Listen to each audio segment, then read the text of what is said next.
everybody, Danielle Hargan-Rader here, co-author of Love, Forgive, Never Give Up, here today with another interview in our 33 Days of Love Challenge interview series. Today, I'm really excited to bring you a great friend and just an inspiration across all fronts, Dragan Trajkovski. I'm going to read his bio, I'm going to say hello, and we're going to hear about his take on how love can get us to the next level in our lives. Dragan Trajkovski is one of the top success trainers in the United States, has trained thousands of sales professionals and delivered over 1,500 presentations nationwide. He was trained by the nation's foremost authority on the psychology of peak performance and personal, professional, and organizational turnaround, Anthony Robbins. He's worked with Tony Robbins for almost 7 years and worked with companies like ESPN, Salesforce.com, Discovery Channel, and many more. Dragan really is a badass with a huge heart, a spiritual divine being here to leave a dent and impact on the world. So Dragan, how are you today? And I really appreciate you joining us. Oh, I'm blessed. Thank you. I'm honored to be here. Thank you for that awesome introduction. It's kind of like I wrote it myself. Kind of. But you did an awesome job, and thank you so much. Like, you rock. I'm blessed. Thank you.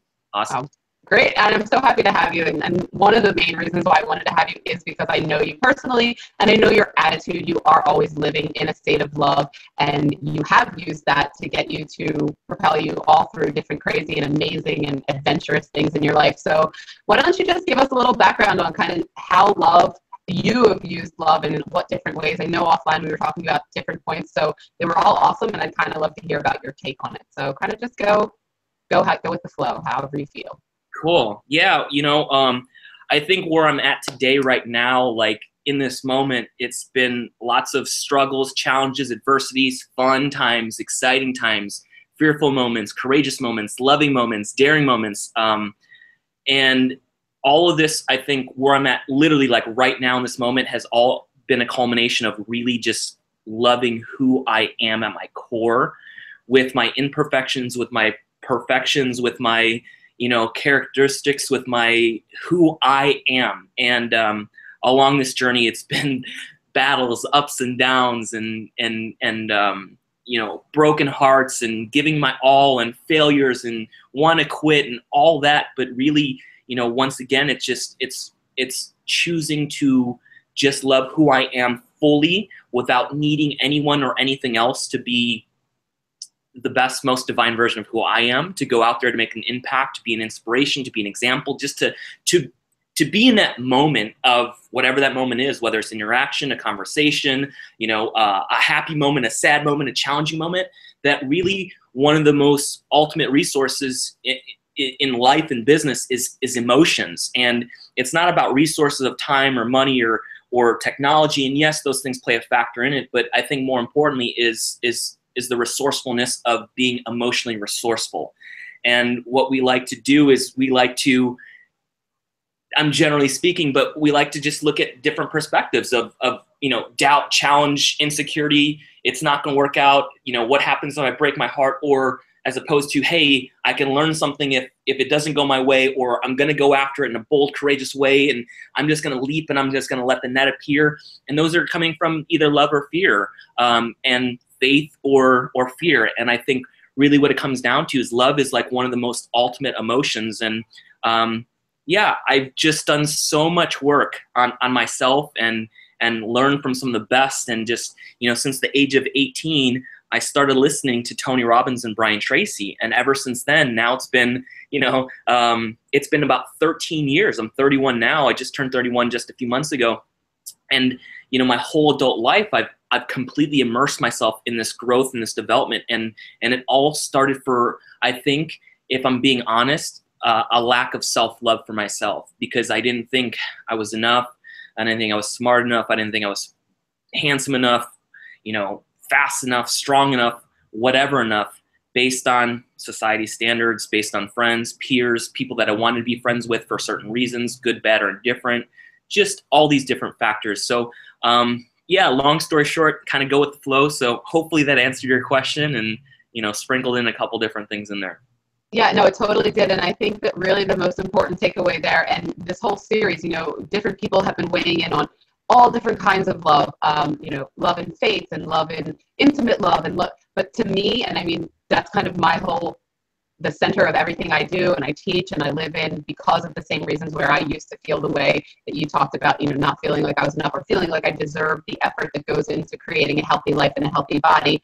But it all started with me, just like you said, loving me for who I am right this second, no matter what else is going on, no matter what the societal standards are, no matter what anybody else is saying. It's like, I am me right now, and I really hate the word perfect, because I don't think perfect, I think it really messes a lot of people up. But truthfully, I think every human being is perfect as they are in that moment. And I know that sounds silly, but a lot of people just can't grasp that. But once you do, everything else changes. We're all perfect with our imperfections. Yeah. If that makes sense, right? And to your point, I would agree with you. We are all imperfectly perfect. Maybe that's a better term. Imperfectly perfect. I love it. No, that's absolutely right. And, that's perfect. Imperfectly perfect. But yeah, so when we were offline, you were going through kind of a list. And one of the biggest things out there, and I think, and from your training and what you do, and I've been through a lot of similar personal development, and I think that's kind of at the core of self-love, is delving into those deep, dark places that we kind of feel the fear that drives us to stay away from it, but it's really delving into it, present and being there, that helps us get to that place of self-love. So for people out there who are kind of making decisions in fear, just out of curiosity, would there be a way that you would recommend that they transition from making decisions from fear and instead from a place of love? Yeah, totally. I would ask the individual or themselves, or just even ask yourself, hey, just like kind of pause and ask yourself and just saying, hey, where am I making this decision out of? Am I making this decision out of fear, scarcity, lack, that I'm going to lose something? Any resource or emotional state that's not resourceful, any certain psychology or a mindset or belief of, lack or negative, I would ask yourself if it's coming from that place, then saying, hey, what's the real cause? And I'm going to go just a little bit deeper before I answer that question. But I think most people, we're afraid of a couple things: that we won't be loved and that we're not enough. And I think out of those are two of our primary drivers when we make decisions out of fear or any non-resourceful emotional state or unresourceful thinking, unintelligent thinking, right? So that if we don't get the job, or we don't start the career, or we don't make the money, or we don't start the relationship, or they don't like me, or they reject me, or whatever, that you won't be enough. And if you're not enough, then friends, family members, yourself, society, Facebook, social media, everybody else will see that you're not enough, and then you might be a failure. And if you fail, you won't, then you won't be loved.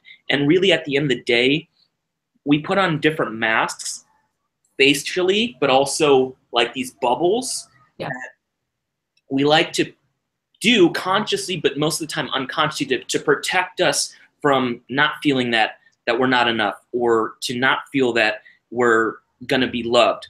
But what I would ask you to do is, what's the real truth? And where are you really coming from? And if it's a place of scarcity, doubt, loss, fear-based, then I would ask yourself, really, what is the truth? And the truth is, in any moment, you can make a decision. And here's what a decision is. It's to really cut off from all other options and to move forward, right? To take some sort of action. When we decide, we don't just decide and not do anything, but we decide, and we decide to act. So I would ask you to say, make that decision saying, what's the truth? And am I coming out of fear, or am I coming out of love? And in any moment, you can make a decision to say, hey, I'm going to choose, and I'm going to set this intention, and I'm going to come from this emotional state of courage, or bold, or love, or caringness, or authenticity, or just this feeling of vulnerability that I'm going to go after this, or I'm going to do this, or I'm going to make this call, or I'm going to read this book, or I'm going to sign up for this course, or I'm going to hire this coach, or I'm going to tell this person I love them, or I'm going to tell this person it's done, but I'm going to come from this place of love. And maybe in that moment, yes, I may be serving my needs in the process, but what is real love? Love is a full-on commitment that your needs are my needs, that your outcome is my outcome. And I'm not doing this out of like horse trading, like I want something out of it, because I'm coming from a place of this, like this source of, I'm going to give everything, all of who I am for that. And whatever the outcome may be, you just give it a meaning. You're just going to give it a label. You're just going to be able to give it an experience. You're going to have an experience, but what are you going to create that experience internally for you? What's it going to mean for you? And how are you going to learn from it? Or how are you going to be able to take that emotional feedback, whether it's you do the action, whether it's love out of fear, you're going to get a result, and then you're going to determine, you're going to label that, is that a fear-based result, or is that a love-based result? Or is that a love-based labeled an experience that I'm giving it, or is it a fear or a negative label or experience that I'm giving it? And really what it comes down to your choice and your commitment level of what type of life and how you want to experience just overall you and everything else around you. So hope that. Yeah, it totally, I mean, for me, it makes a ton of sense just because I really do understand that process. And I think for me, kind of just to boil it down to like a very super simplistic thing, is that it's a choice. You choose love. You either choose love or you choose fear. You choose to walk through decisions blindly without having this internal thought process, or even sometimes it becomes an external thought process where you jot some things down on a piece of paper so you can actually get some clarity. Or you can just choose to like be on autopilot and go out of fear because that's what you know. I think to me, that's the boil down. Would you say that would be kind of like the takeaway, that living in love is a choice? Let me just add to those really quick. And I agree with you totally. You know, it's if we look at some of the most powerful, most loving, and most amazing experiences we've ever had in our lives, it's almost like on the opposite end of fear. Like we're facing fear before we actually do it. And it's like this, like asking that boy or that girl or that man or that woman on the date, or having a conversation, or having the coffee or the lunch or the dinner. It's like one of the most scariest moments ever about rejection. But on the opposite end, it turns out to be like one of the greatest experiences of our lives. And not just that, but just like if you're doing something like an experience, like, you know, where do we feel the most alive? When we feel like we're about to die, right? Like think about it. Like if you're ready to jump out of an airplane or bungee jump off a cliff, or just do something like that gets your endorphins or your feelings of like, hey, there's a possible death. Well, on the opposite end of that, there's like this freeing experience of just like, but it's just, it's the same thing with love. Like it's just a decision, but like sometimes in those most scariest moments, we can come out of those with that decision to say, hey, this is just a way of me loving myself, or me getting some type of love, even if it's a complete failure. But what is a failure other than the label that you're going to give it? And there's no failure, there's feedback, right? We don't lose, we learn, or we win. So right? Yeah, totally. I like that. We learn. Yeah.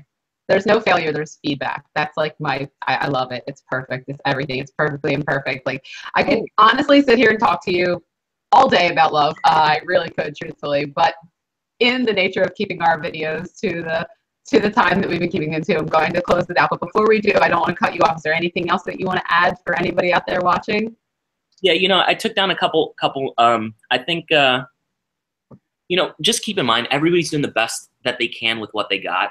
So, I mean, it might sound cliche, but really, everybody's best level of thinking is really what they're experiencing, how they're expressing themselves, their words, their thoughts, their actions. So really just keep that in mind. And if you come from that place, like just knowing that they are, most of the time, I'd say 99% of the time, maybe not 99% of the time, but most of the time people are coming and they're being the best they can with the resources they have and the knowledge they have. So their best level of thinking is helping them or getting them the results they have.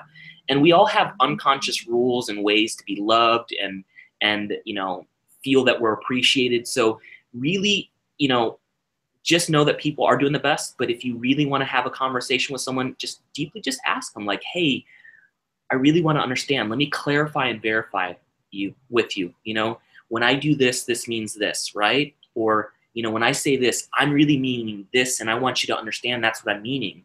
And I think those two words in love or relationships, and I'm talking about any relationship, can change them dramatically. Clarify and verify, because remember, everybody can go through the same experience, but we all create and give it a different meaning. So it's just simply clarifying and verifying with them. Hey, this is what happened. Is this what it means to you? Here's what it meant to me. If not, let's figure it out so we don't have to deal with this, but address it there.